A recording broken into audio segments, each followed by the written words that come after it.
형제들아, 나는 너희가 알지 못하기를 원하지 아니하노니 우리 조상들이 다 구름 아래에 있고 바다 가운데로 지나며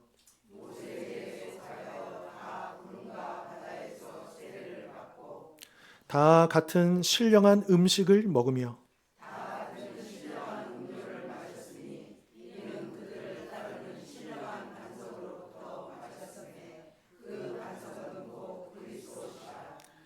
그러나 그들의 다수를 하나님이 기뻐하지 아니하셨으므로 그들이 광야에서 멸망을 받았느니라.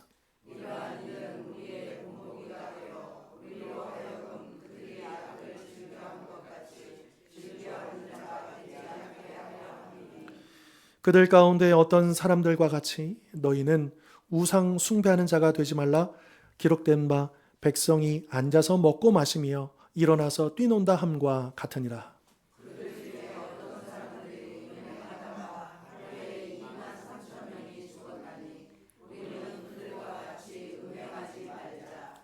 그들 가운데 어떤 사람들이 주를 시험하다가 뱀에게 멸망하였나니 우리는 그들과 같이 시험하지 말자.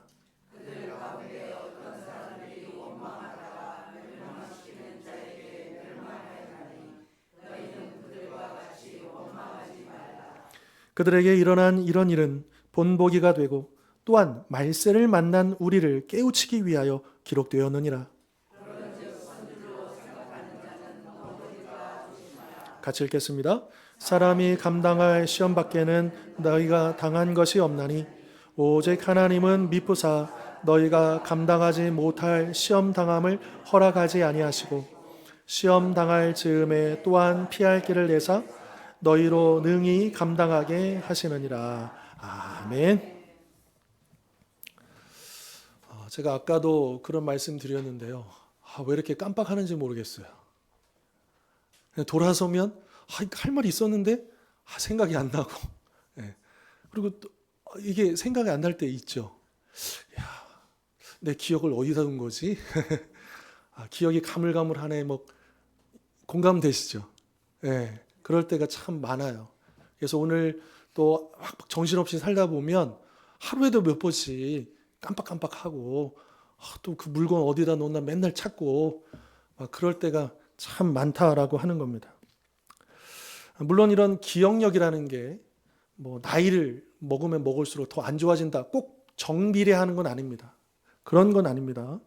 그럼에도 불구하고 그렇게 자꾸 까먹고 잊어버리면 어때요?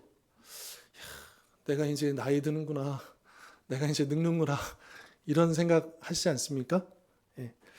그래서 사람들은 나의 기억이 둔해지거나 그 기억을 잃어버리는, 치매죠. 그것을 굉장히 두려워합니다. 왜일까요? 기억하지 못한다. 여러분, 이 기억이라고 하는 것은요, 우리 그 존재의 굉장히 중요한 요소입니다.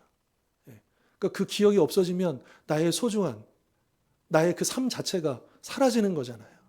그렇기 때문에 두려운 것이죠. 제가 한번 찾아봤습니다. 2024년 최근 기준입니다. 우리나라요. 65세 이상 노인의 치매 발병률이 약 11% 정도라고 합니다. 그러니까 65세 이상의 우리 노인들 중에 10명 중 1명이 치매를 앓고 있다. 근데 이제 80세 이상으로 올리면 2배가 됩니다. 20% 정도 그렇게 된다라고 하는 거죠. 자, 그래서 치매에 걸리지 않기 위해서 뭐 이거 해야 된다, 저거 해야 된다, 뭐도 먹어야 된다, 뭐 이렇게 많이 하잖아요. 그렇죠? 자, 그런데 오늘 본문 1절에 보면 사도 바울이 이렇게 얘기하죠. 형제들아, 나는 너희가 알지 못하기를 원하지 아니하노니, 이렇게 말합니다. 이제 개역 개정 성경으로는 조금 이제 뭐라 그럴까요? 오늘 본문의 의도와 살펴봤을 때 좀 아쉬운 번역일 수 있어요. 왜냐하면 이게 공동 번역 성경에 보니까 이렇게 번역되어 있더라고요.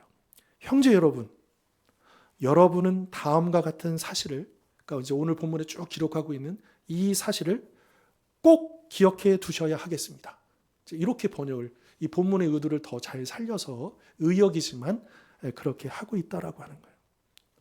그러니까 지금 오늘 본문에서 기록한 이 내용이요, 사도 바울이 고린도 교회 성도들을 향해서 여러분 절대 잊으면 안 됩니다. 꼭 기억해야 합니다. 여러분, 우리가 육신의 그 치매도 두려워하지만 사실은요, 우리가 영적인 치매에 걸릴 수 있다는 거예요. 우리가 영적으로 잊어버리고 살 수 있다라고 하는 거죠. 그것을 이야기하면서 이 당시 고린도 교회 성도들을 향해서 말하고 있다라고 하는 거예요. 오늘 본문에서 사도 바울은요, 과거에 있었던 이스라엘의 그 역사 속에 있었던 굉장히 중요한 사건, 이스라엘의 어떤 정체성이라고 할 수 있는 그 출애굽 사건을 가지고, 그러니까 여러분, 우리 영적으로 본다면 우리 그리스도인에게 있어서 예수님을 영접하고 구원받는 그 사건, 영적인 출애굽의 사건이 제일 중요한 거잖아요. 그것이 우리의 출발점이잖아요. 그렇지 않습니까? 그러니까 이스라엘이 거기서 출애굽해가지고 시내산에서 하나님과 언약을 맺으면서 비로소 공식적으로 하나님의 자녀가 되는 것이죠. 그런 것처럼 우리도 과거의 어느 시점에 어떤 사건을 통해서 어떤 계기를 통해서 우리 각자가 다 그렇게 예수님을 만나고 믿음으로 고백하고 또 그렇게 하나님의 자녀로서 출발하지 않았습니까? 그것과 연결을 시키고 있다라고 하는 거예요.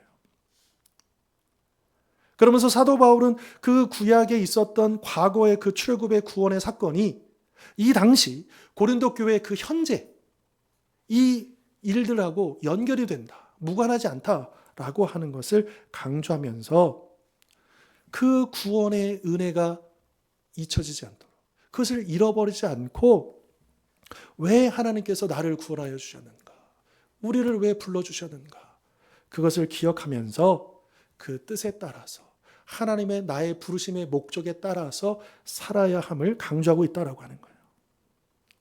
자, 그런데 안타깝게도 과거의 이스라엘 백성들도 또 이 당시 고린도의 성도들도 잊어버렸다라고 하는 거예요. 영적인 치매에 걸려버렸다라고 하는 거예요. 그래서 바울은 고린도 교회 성도들에게 경고하기 위해서, 즉 영적인 치매에 걸린 과거 이스라엘 백성들, 구원의 은혜를 망각한 자들의 그 결과가 어떠한지를 오늘 본문에서 예를 들어 자세하게 설명하고 있다라고 하는 겁니다. 다시 말해서 사도 바울은 이스라엘 백성들이 왜 광야에서 멸망을 받았는지를 말함으로써 당시 고린도 교회 성도들이 이러한 본보기를 보고 과거 그들처럼 살지 않기를 바라는 마음을 담아서 지금 이 글을 쓰고 있다라고 하는 것이죠.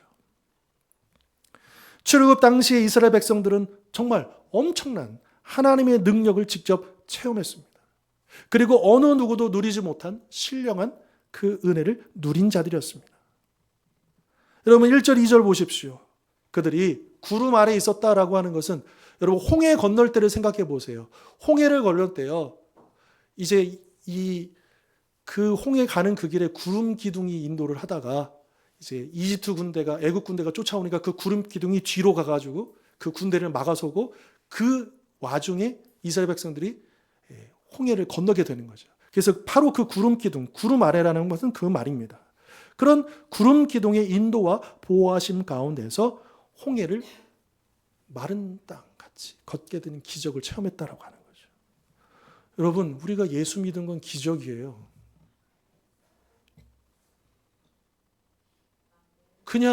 그냥 과거의 희미한 기억이 아닙니다. 그냥 의뢰껏 내가 인생을 살아오면서 이 나이 때는 이걸 하고 저 나이 때는 저걸 하고 그렇게 통과 의례상 거쳐간 그런 사건이 아니라는 것입니다. 놀라운 기적의 은혜라는 것이죠. 아니 어떻게 복음을 똑같이 전하는데 누구는 믿고 누구는 안 믿습니까? 사실은요, 우리는 믿음의 요소가 전혀 없습니다. 내가 믿은 게 아니고 우리 누누이 강조하죠. 수동태예요. 믿어진 거예요. 성령에 의해서요. 구름 기둥과 같은 성령님이 우리를 인도하시고 역사하셔서 예수 그리스도가 믿게 만들어 주셨다라고 하는 거예요. 여러분, 이게 기적이고 은혜가 아니면 뭡니까? 이 세상에 깜짝 놀랄 만한 많은 그런 기적들, 놀랄 만한 일들이 있지만 아무리 생각해 보아도 나 같은 사람이 구원받고 내가 예수를 믿었다고 하는 것이 기적이 아니면 뭐겠습니까? 그런데 이스라엘 백성들은 그 구원의 감격을, 그 생생한, 여러분 이스라엘 백성들이 거기를 건널 때 막 정신없이 건넜겠지만 여러분 바로 보면 그 물벽이 서 있었을 거 아니에요. 보고도 믿을 수 없는 그 기적을 통과한 거 아닙니까? 그런데 그 은혜를 잊어버렸다라고. 3절 4절 보시면요. 이들 광야에서 이들은 신령한 음식을 먹고 신령한 음료를 마셨다. 여러분 여기 되게 흥미로운 표현이 나와요. 요 4절에 보시면 그들을 따르는 신령한 반석으로부터 물을 마셨다는 거예요. 따른다라는 게 굉장히 재밌는데 여러분 그 민수기 이제 요 광야 시절의 이야기를 읽어보면 그 반석에서 물이 나오는 사건이 2번 나와요.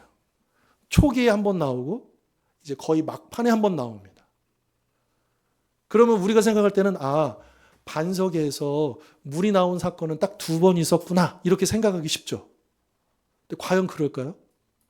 40년 동안 이 수많은 사람들이 물을 마셔야 되는데 딱 2번만 이런 기적이 일어났었을까요? 그렇지 않다는 거죠. 놀랍게도 유대인들은 그 사건을 어떻게 해석하는지 아십니까? 그 사건을 그 초기부터 마지막 이렇게 요 기록을 가지고 40년 내내 그 반석이 따라다녔다. 그래서 그 반석에서 물이 계속 나왔다. 어떻게 보면 그거 어떻게 우리가 어떻게 믿어? 이렇게 할 수 있는 그렇게 유대인들은 해석을 한다라고 하는 거예요. 랍비들은. 그런데 사도 바울도 뭐라 그래요, 지금? 40년 동안 그 반석이요, 이스라엘 백성들 따라다니면서 그 물을 제공했어요. 그런데 놀랍게도 그 반석은 누구시래요? 예수 그리스도시다.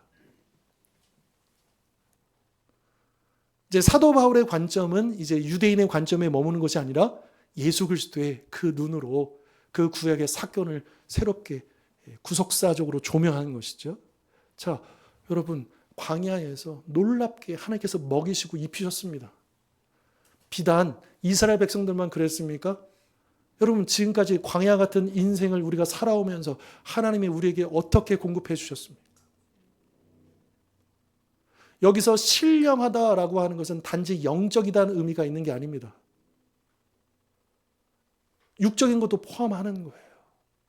그러나 그 모든 것이 내가 지금까지 먹고 마셔왔던 그 모든 것이 단순히 육식의 양식이 아니라 사람이 떡으로만 사는 것이 아니라 하나님의 입으로부터 나오는 그 말씀으로 산다라는 예수님의 가르침처럼 우리가 먹고 마셨던 육신의 양식들이 다 누구로부터 온 것이다?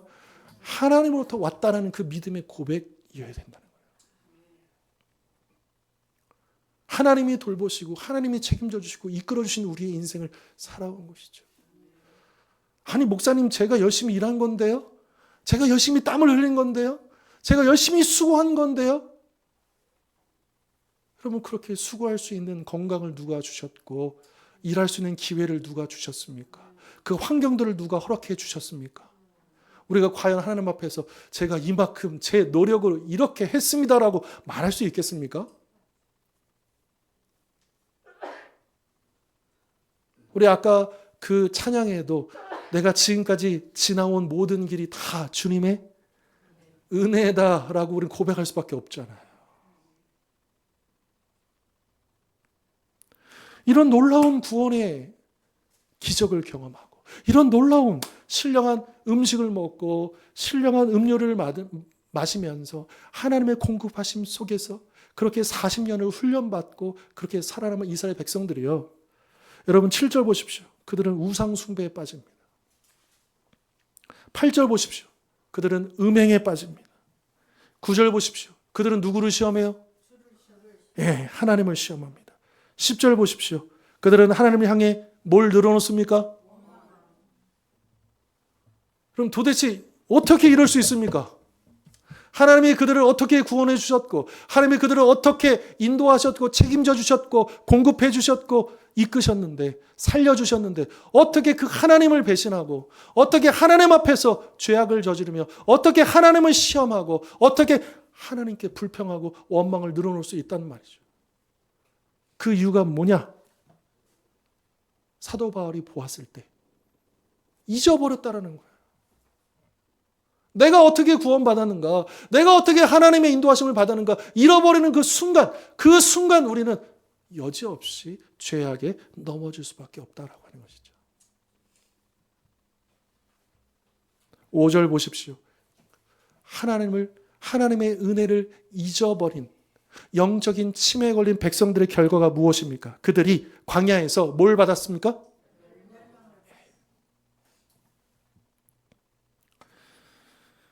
여기서 그들은 출애굽 1세대를 가리킵니다. 그들은 앞서 언급한 대로 하나님의 능력과 살아계심을 생생히 체험한 사람들, 놀라운 은혜를 받은 자들인 것이죠. 하지만 그들은 자신들이 받은 그 은혜에 합당하게 살지 못했고, 그로 말미암아 하나님을 기쁘시게 해드리지 못한 채 결국 하나님의 심판으로 광야에서 멸망받게 되었다라고 하는 것이죠. 그런데 바울이 왜 이 과거의 이야기를 하고 있느냐라는 거예요. 그 이유는 이 당시 하나님이 주신 은혜를 망각하고 그 은혜를 저버리며 살고 있던 고린도 교회 성도들에게 경고하기 위함이다.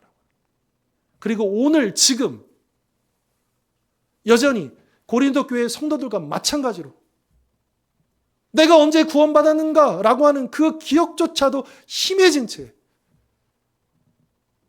지금 내가 도대체 어떻게 신앙생활을 하고 있는가도 전혀 분간하지 못한 채 나아가고는 우리 향해서 지금 이 말씀을 주고 있다라고 하는 것이죠. 그래서 바울은 6절에서 그리고 또 11절에서도 이러한 일은 오늘 우리의 본보기가 된다. 이렇게 이야기를 합니다. 그러면서 그러한 과거의 본보기는 오늘 우리로 하여금 과거 그들처럼 악을 즐겨하는 자가 되지 않게 하려 함이고 말세를 만난 우리를 어떻게 하기 위해서요? 깨우치기 위하여 그 일들을 성경에 기록해 놓은 것이다. 그저 그 과거의 역사 이야기가 아니라는 거예요. 그냥 이스라엘의 이야기가 아니라는 거예요. 그 이야기를 하나님께서 뽑아가지고 그 이야기를 성경에 기록해 놓은 것은 우리를 깨우치시기 위해서, 우리로 하여금 이 말세를 온전히 깨어서 살아가도록 가르치시기 위해서 기록해 놓으셨다라고 하는 것이죠. 여러분, 고린도 교회는요, 정말 축복받은 교회예요. 은사가 넘쳐나는 교회예요. 하나님께서 너무나 많은 은혜를, 선물들을 주신 교회입니다. 하지만 그들은 그 많은 은사를 가지고 어떻게 했느냐?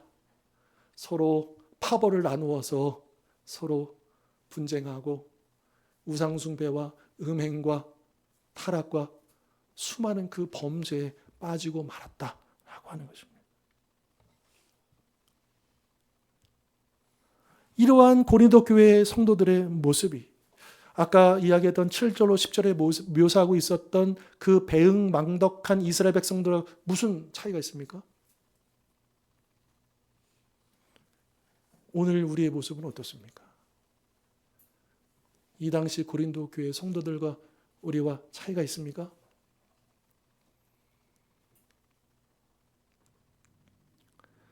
물론 그들이 광야에서 멸망을 당했다, 이 말은 이스라엘이 구원을 받지 못했다 이런 뜻은 아닙니다. 또 그러한 동일한 범죄에 빠진 고린도교의 성도들이 그 구원이 취소가 되었다 이런 뜻도 아닙니다. 분명히 이스라엘은 가나안 땅에 들어갔어요, 안 들어갔어요? 들어갔습니다. 그리고 고린도교의 성도들도 구원이 취소된 게 아니에요. 이거는 우리가 흔들림이 없어야 돼요. 구원의 확신에 대해서 우리가 흔들고자 함이 아닙니다. 바울이 그것을 지금 이야기하는 게 아니에요. 다만 하나님이 우리에게 주신 그 자유가, 복음 안에서 주어진 그 자유가 내가 하고 싶은 대로 살아가는 방종한 삶이 아니라 하나님이 기뻐하시는 대로 살아가는 순종의 삶으로 나아가야 함을 이야기하는 것이죠. 우리에게 주어진 자유는 나를 위한 자유가 아니고 하나님을 위한 자유라는 것을 잊지 말라라고 하는 거죠. 우리가 죄의 종이었잖아요. 자유가 없었잖아요. 근데 해방이 됐어요. 자유가 주어졌어요. 우리 마음대로 살라는 것입니까? 여러분, 우리가 구원받아가지고 이제는 구원받았으니까 모든 죄를 다 사함받았으니까 이제 내가 어떤 삶을 살든지 상관이 없다는 의미입니까? 아니죠. 예수 그리스도의 생명으로 우리는 살 수도 없고 갚을 수도 없는 놀라운 그 목숨값으로 우리가 얻은 그 자유는 오직 누구를 위한 자유가 되어야 된다고요? 하나님을 위한 자유가 되어야 한다는 거예요. 하나님은 우리에게 자유를 주셨어요. 이렇게도 저렇게도 이것을 선택하고 저것을 선택하도록. 그런데 이것을 선택하든 저것을 선택하든 무엇을 위해서 선택하는 거예요? 하나님의 영광을 위해서인 거예요. 어떻게 하면 나에게 유익할까? 어떻게 하면 나에게 더 좋을까? 어떻게 하면 나에게 더 맞을까? 여기에 있는 게 아니라 어떤 선택을 하면 내가 무엇을 결정하면 하나님이 더 기뻐하실까? 이 기준으로 그 자유를 사용하라는 거예요. 만약에 나의 유익을 위해서 그 자유를 사용한다면 그것은 방종에 이를 수밖에 없다라고 하는 것이죠. 우리에게 건강을 주셨습니까? 우리에게 물질을 주셨습니까? 우리에게 시간을 주셨습니까? 우리에게 은사를 주셨습니까? 그 모든 것들을 나를 위해서가 아니라 나의 유익을 위해서가 아니라 우리 가족을 위해서가 아니라 하나님을 위해서 하나님의 영광을 위해서 그것을 사용하라는 거예요. 만약 그렇지 않는다고 한다면 우리는 이러한 죄악에 우상 숭배에 음행에 넘어질 수밖에 없다라고 하는 것이죠.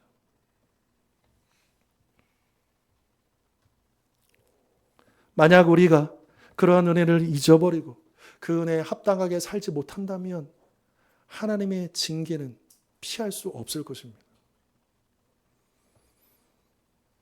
여러분, 하나님의 징계가 두렵지 않으십니까?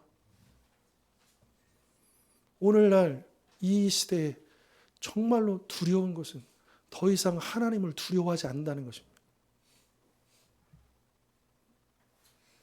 물론 대놓고 하나님을 막 욕하고 막 우리가 그러진 않아요. 그러나 우리의 삶으로 하나님을 무시해요. 하나님을 염두하지 않아요. 내 인생의 모든 결정과 내 계획과 이 속에 하나님 상관이 없어요. 다만 필요시 하나님 좀 봐주시고 좀 필요하면 하나님 좀 도와주시고 이 정도는 될지는 모르지만 정말 그분이 주인이 되셔가지고 내 삶을 주장하시고 내 삶을 이끄시고 내가 온전히 거기에 순종하는 삶, 우리가 그런 삶을 살고 있습니까?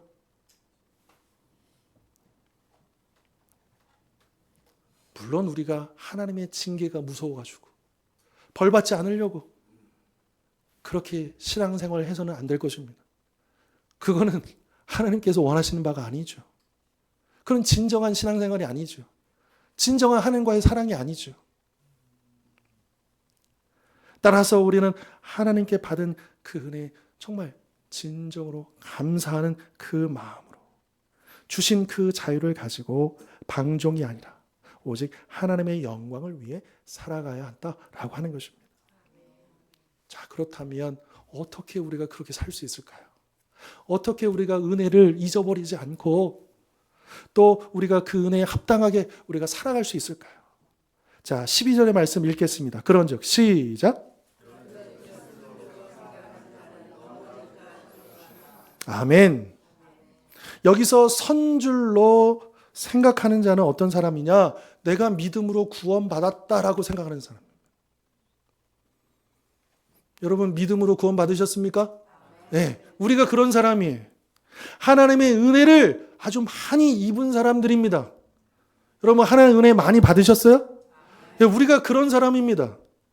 그런데 문제는 구원의 확신이 있다고 해서 하나님께 은혜를 많이 받았다고 해서 자동적으로 하나님께 순종하게 되는 건 아니라는 거예요. 오늘 본문의 이스라엘 백성들이 그것을 정확하게 보여주고 있지 않습니까? 이스라엘 백성들처럼 이런 놀라운 기적을 경험한 민족이 있어요?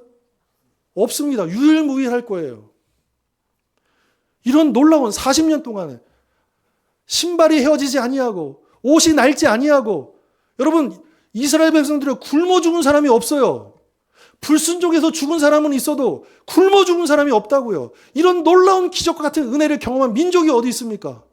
그럼에도 불구하고 그들이 온전히 순종한 삶을 살았던 건 아니라는 거예요. 우리가 착각하면 안 된다는 거예요. 내가 예수님을 믿고 구원받았다고 해서 이제 나는 저절로 순종하면 살게 되겠지, 아니라고 하는 거예요.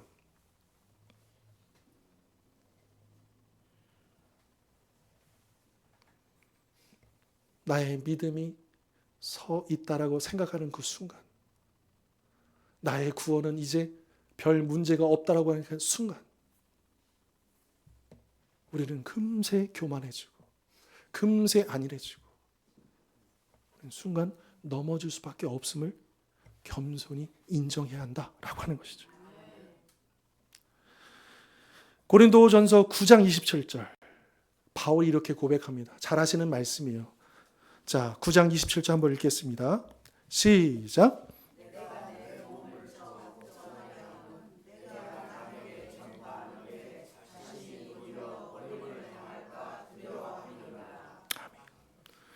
여러분, 바울이 어떤 사람입니까?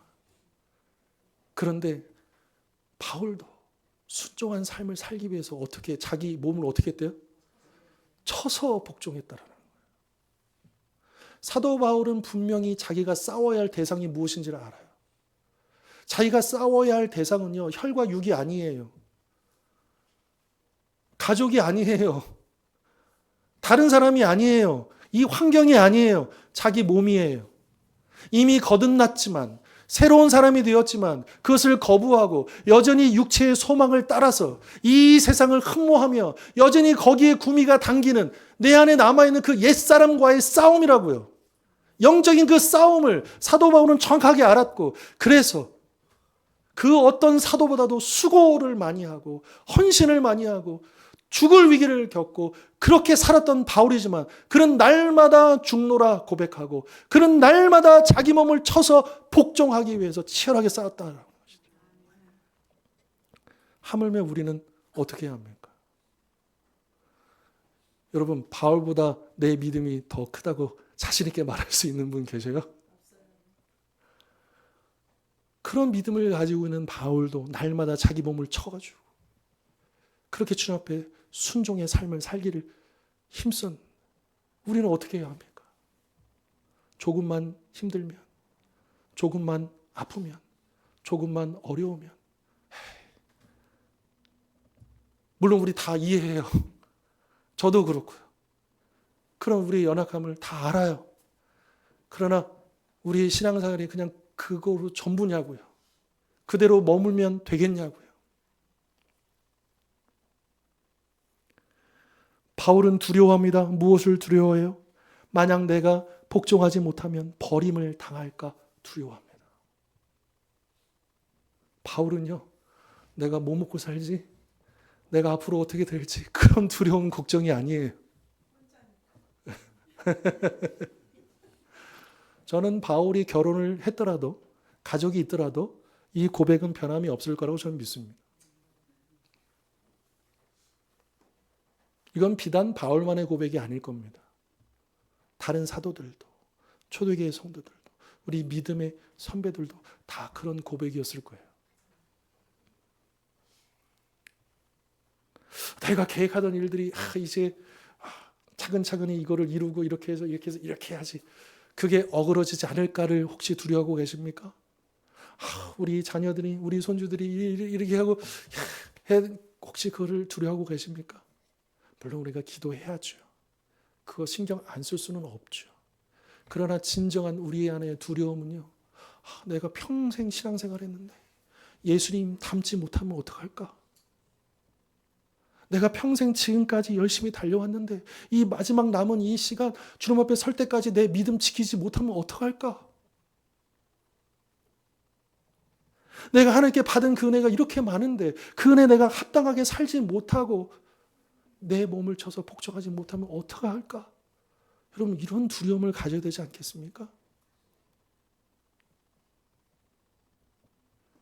그럼에도 우리는 여전히 이 세상에서 어떻게 먹고 살까를 여전히. 예수님이 말씀하셨잖아요. 공중에 저 새를 보라는 거죠. 저 들에 핀 백합벌을 보라는 거죠. 하나님이 우리의 머리카락 그 마지막 하나까지도 다 세시는 바 되시는, 악한 자라도 자기 자녀에게 좋은 것을 줄 줄 아는 그 부모인데 하물며 하늘에 계신 우리 아버지께서 우리에게 좋은 것을 주시는 분이 아니겠는가? 주님 말씀하시잖아요.